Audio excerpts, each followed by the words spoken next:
Before we get into this episode, there's something that might be of interest that I wanted to tell you about. Scene and Heard, who run this podcast, have been asked by Scotland Food and Drink to undertake a strategic review of the Scotland Food and Drink Excellence Awards. Now, these Excellence Awards have been going for almost 20 years and are a huge mainstay of the food and drink sector.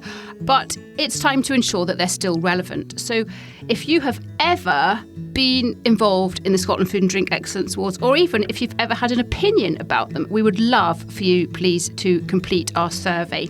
So if you go to the On Farm Twitter, which is at @on_farm UK, and click the link in the bio, there will be a tab in there that will take you to the survey, and it should only take you a very short while to complete, but we would be enormously grateful.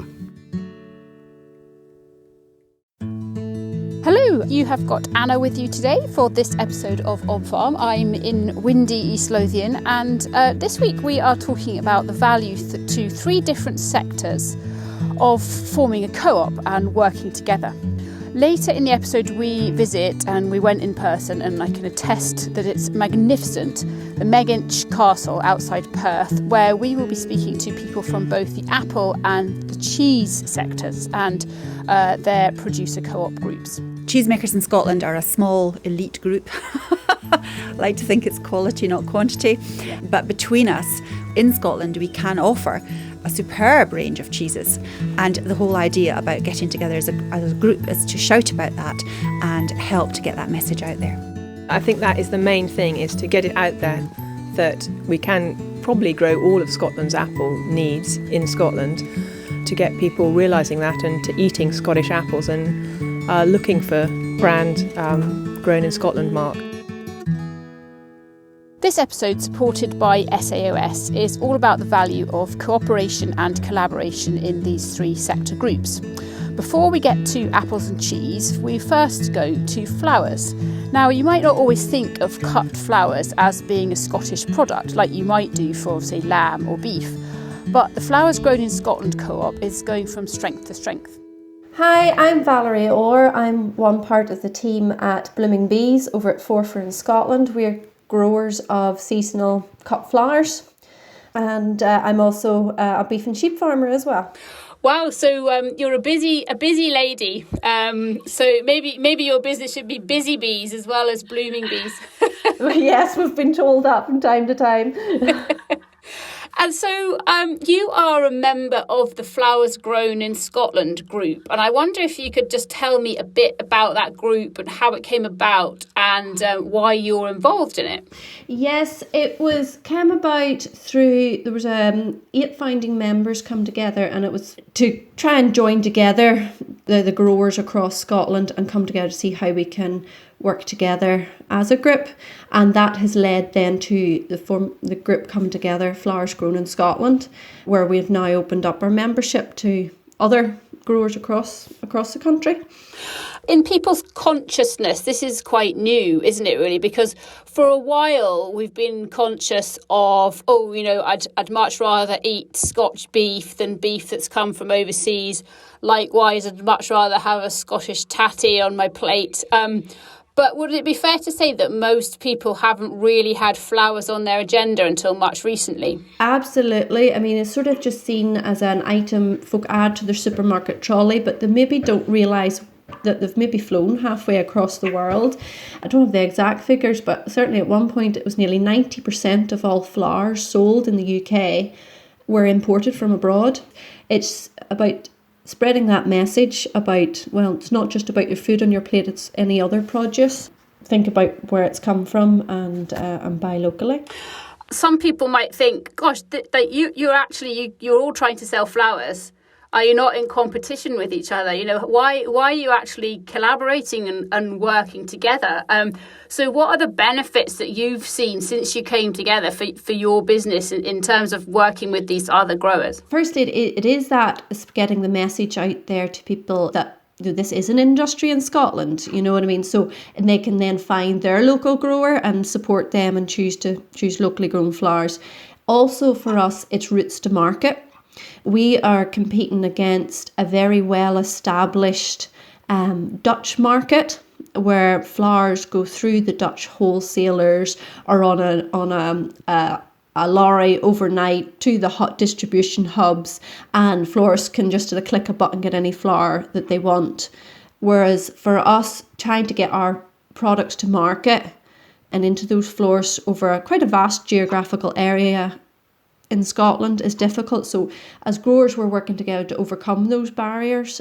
It was still a work in progress, that task, but we certainly have made progress with some of the wholesalers and different things. And also, as a group of growers, we don't all grow the same flowers.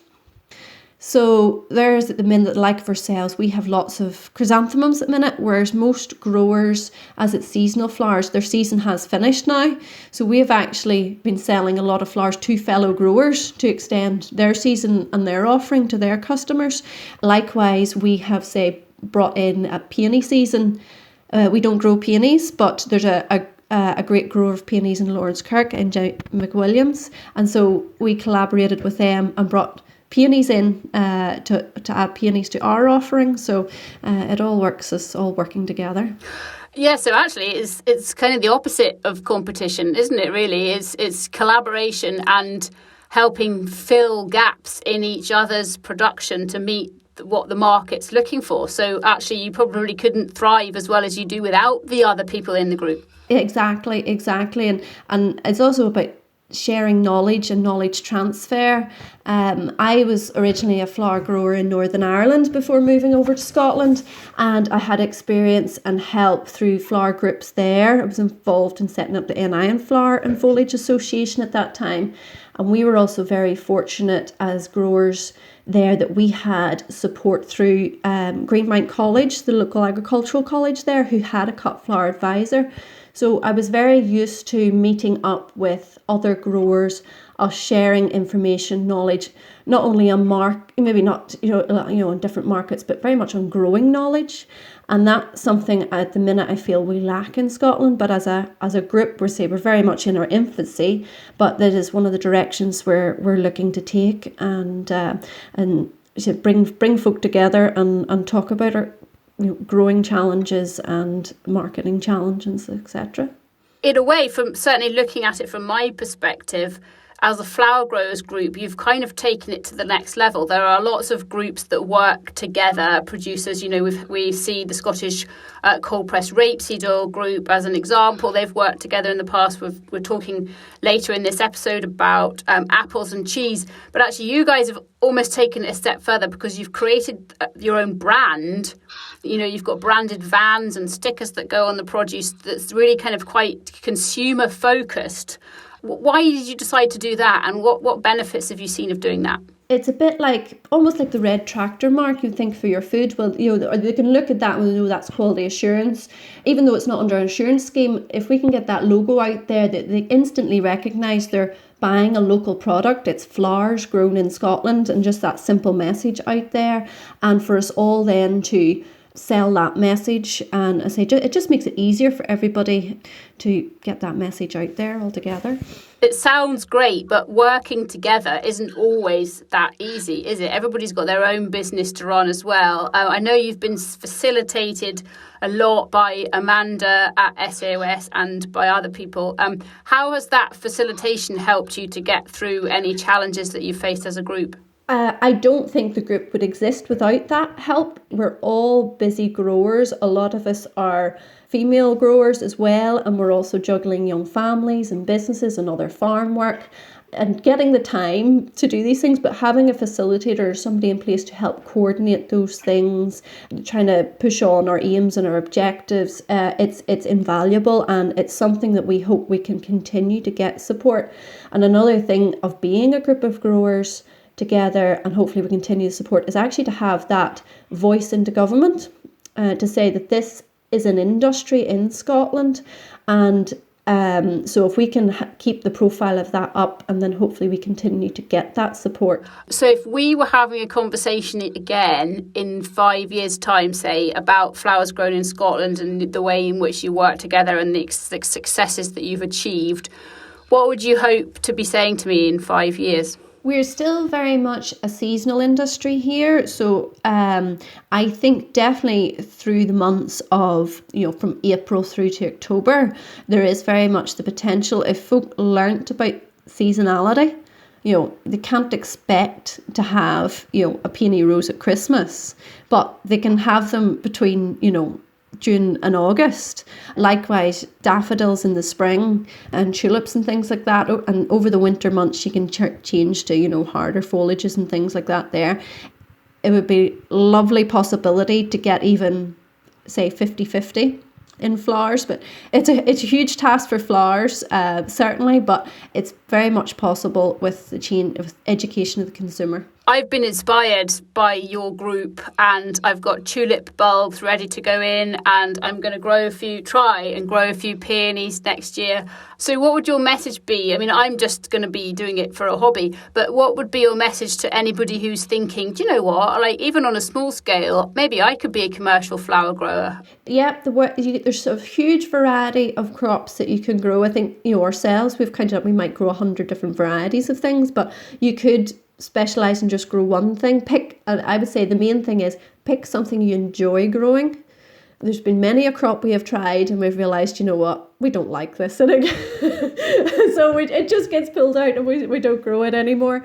So yes, grow what you enjoy growing and find your market as well. I mean, that could be just sales to your friends and family. It could be, at your road end, it could be at farmers markets, or it could be direct to supermarkets, like some of our members, selling millions of stems nearly, direct to supermarkets.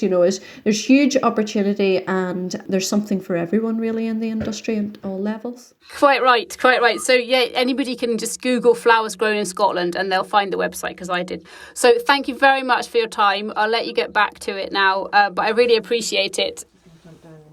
For the second part of today's episode, we are at Megginch Castle in the rain, but we're actually dry because we're huddling up in the Coorie house with a lovely cup of mint tea and some homemade chocolate brownies.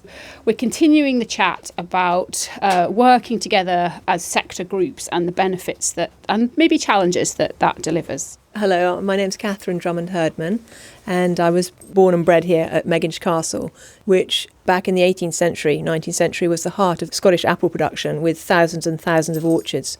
And we're within the walled garden, and we've got hundreds of different varieties of cider apples and also eating apples and Scottish apples and pears.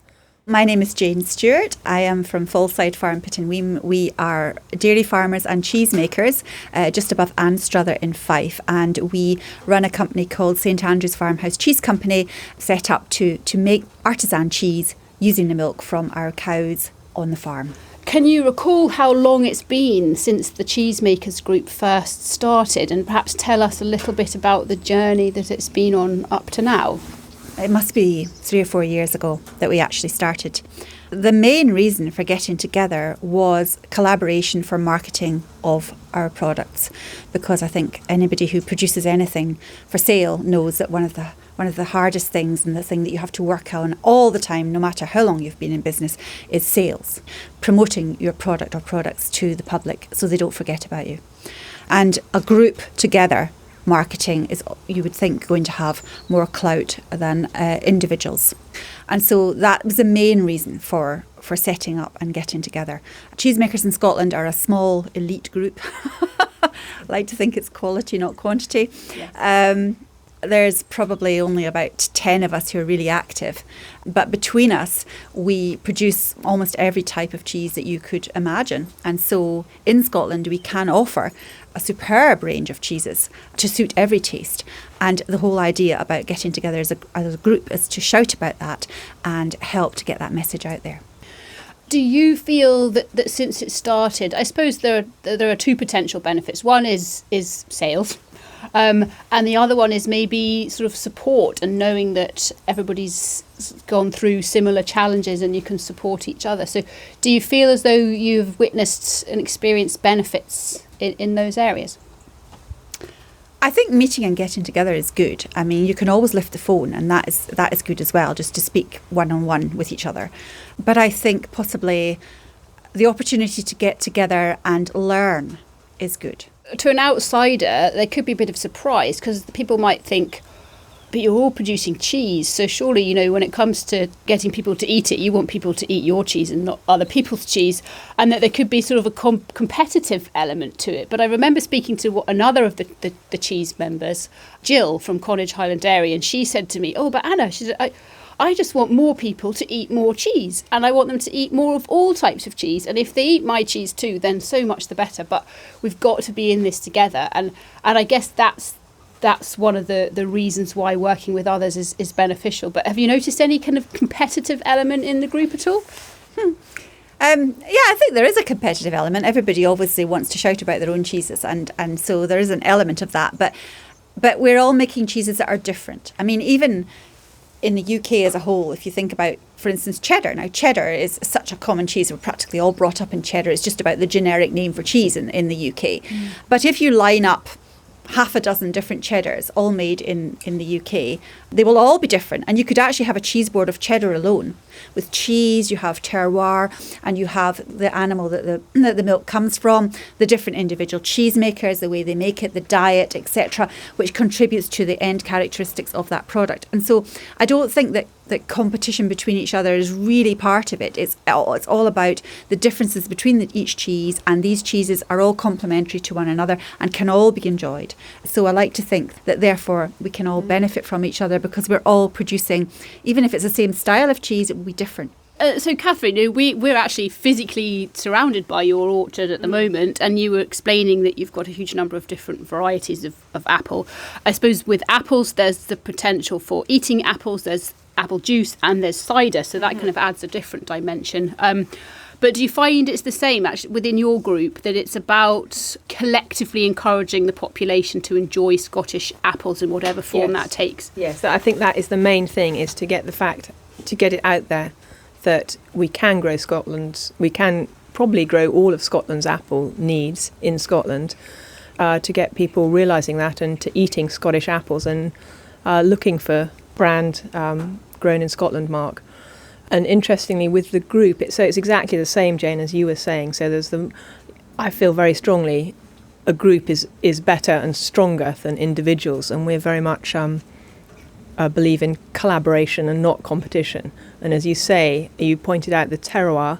Every apple is going to taste slightly different depending where it's grown. It depends what it looks like as well, depending where it's grown.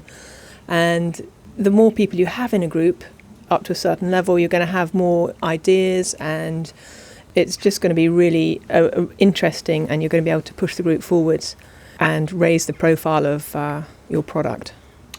Gosh, you said something really interesting in the beginning of that. That there was potential for Scotland's apple producers to meet Scotland's apple eating needs.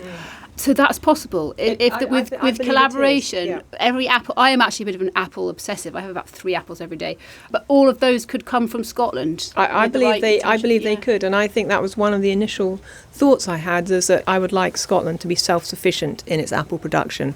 So building up the orchard with all the different varieties, I wanted to be experimental here, so that Megginch, so that people could come, farmers can come, and they can see that you can grow apples, and also that then you can. Then, of course, the key thing is that.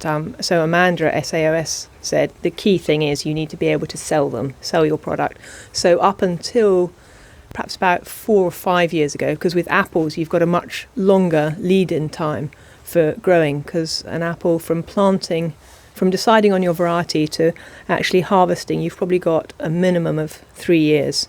So it's quite a long time to think about it. Yes. And Amanda instantly was onto the fact that you've got to, where is your market? And that's what we have slightly been struggling with, because there hasn't been a market for specifically Scottish apples. Similar to the flower growers, there hasn't been a mindset amongst the Scottish population of seeking out Scottish apples or Scottish flowers, whereas I suppose the cheese mindset amongst Scottish producers, not everybody buys Scottish cheese, I wish they would, but I suppose the mindset's been there for a little bit longer, Jane, that people have been a little bit more conscious of buying Scottish cheese. Well, it's comparatively recent in the form of cheese from Scotland as well, because I would say it's only in the last 20 years or so that's been a resurgence in making something with that milk rather than just selling it as liquid milk. 20 years is a comparatively short time as well. So there has been a resurgence in Scottish cheese making. of which we are part of that. And so we've been making cheese for 14 years. So there's now more diversity and more selection of cheeses in Scotland than there ever was.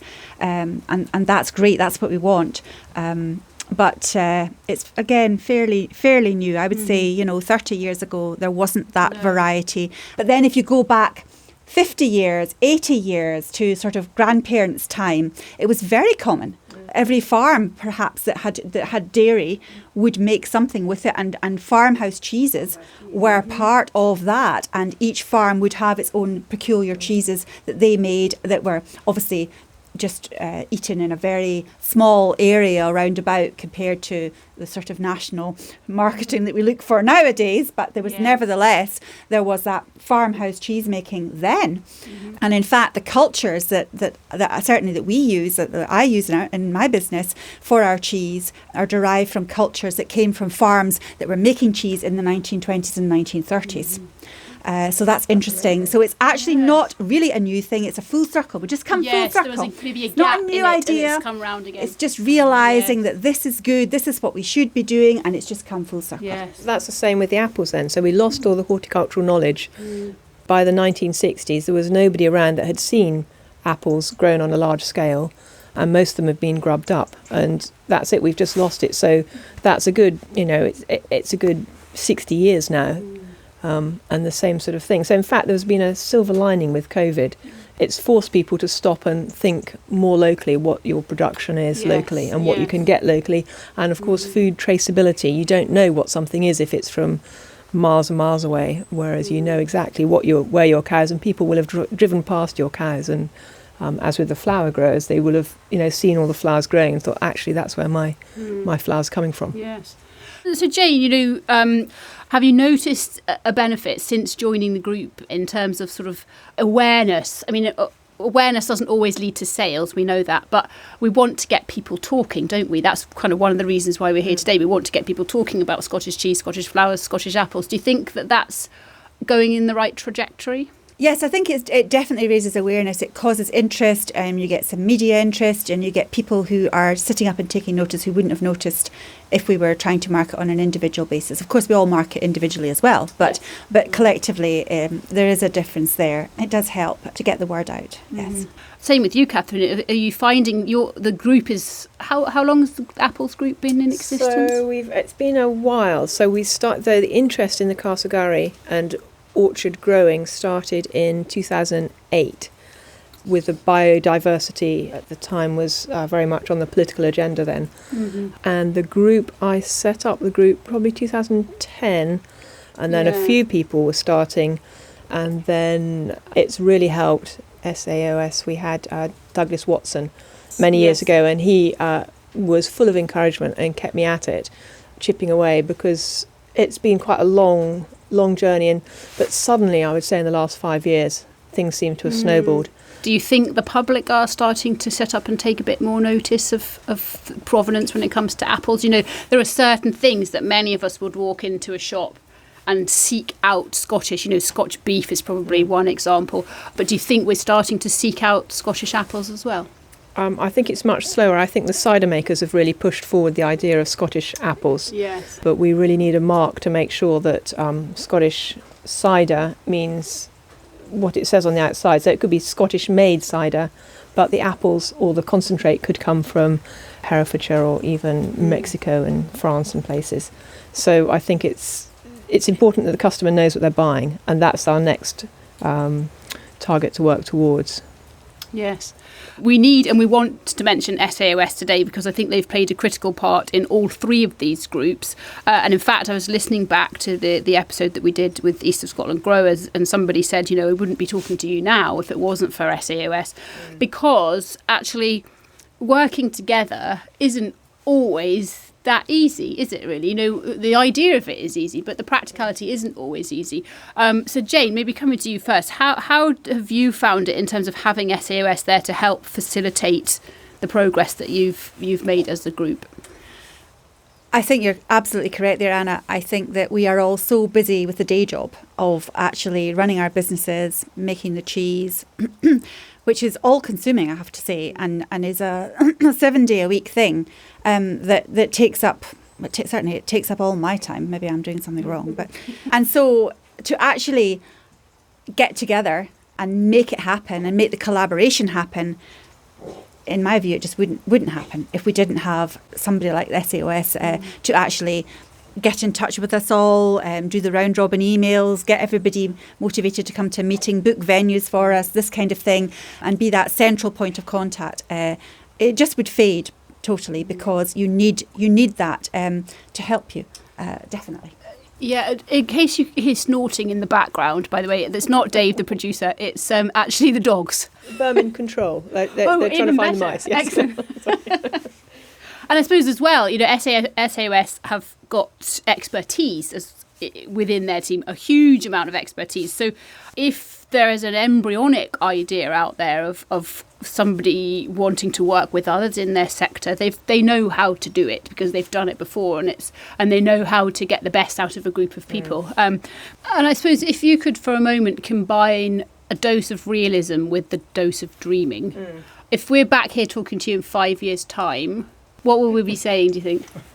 So how much apple juice are you making and selling, and how many more growers are there, and what is the Scottish consumption of cider and Scottish grown cider? What constitutes a grower? Because presumably you're talking about small, medium and large scale. I have 6 apple trees in my very mini orchard, but what would I need to do to become a grower and be sort of earn my place in your group, as it were? I think so. Early on, Crispin Hayes, he runs an environmental consultancy business, and he did a survey, the Orchard Revival survey, and we had an early meeting trying to work out what was an orchard, and we decided then that it's anything over 5 trees. Oh, that means I'm in. So you are in. Yay. And presumably then you can start small as well. Maybe in theory, tell me if I'm wrong, I could start by sending my daughters to the end of the farm road and getting them to sell the apples to passers-by, which we actually did with eggs in lockdown. And then it can grow beyond that. So we could make apple juice and go to the farmer's market. Or actually, there is a thing. We live very close to Thistley Cross cider, and they often have a thing where you can take your apples to them if you've got excess. Yes. And even if you can't consume them all yourself, you're at least contributing to the Scottish cider industry, which I think is fantastic. But I suppose it's maybe don't be daunted, because actually you could be quite small scale and still become a member of the Apples Group and contribute to this goal, which actually I'm feeling very enthused about let's not be importing our apples from elsewhere. Let's eat Scottish apples. Absolutely. Yeah, that's fascinating. Jane, a kind of similar question to you, combining hope and reality. Where do you see the Cheesemakers group and your collective efforts going into the future? Well, I think there's various levels of ambition between the different members of the group. Some of them are just content to make what they make, and that is good and very commendable, and why not?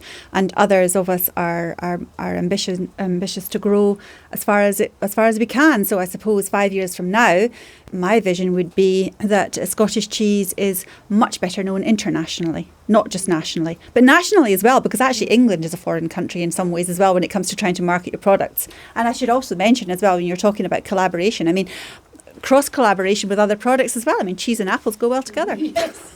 Exactly.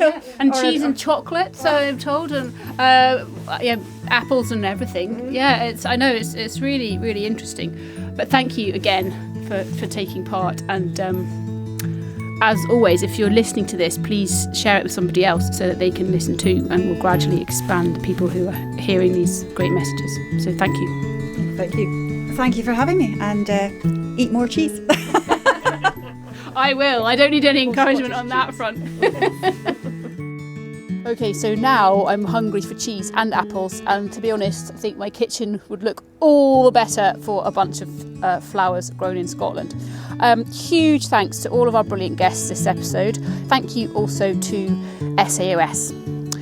We'll finish up, as we have been doing recently, with 2 last things. We'll get to our podcast recommendations shortly, but first of all, a reminder that the On Farm podcast is made each week by the team at Scene&HerdPR Marketing.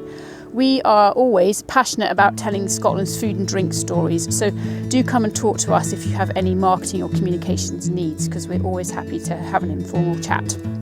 Finally though, apart from On Farm, of course, another podcast we'd like to recommend to you this time is called Scran, and it's presented by Rosalind Erskine, and it's a podcast all about celebrating Scottish food and drink from the Scotsman newspaper. So I think its aims are pretty much on a par with ours. So do check it out, and we will see you next week for another episode of On Farm.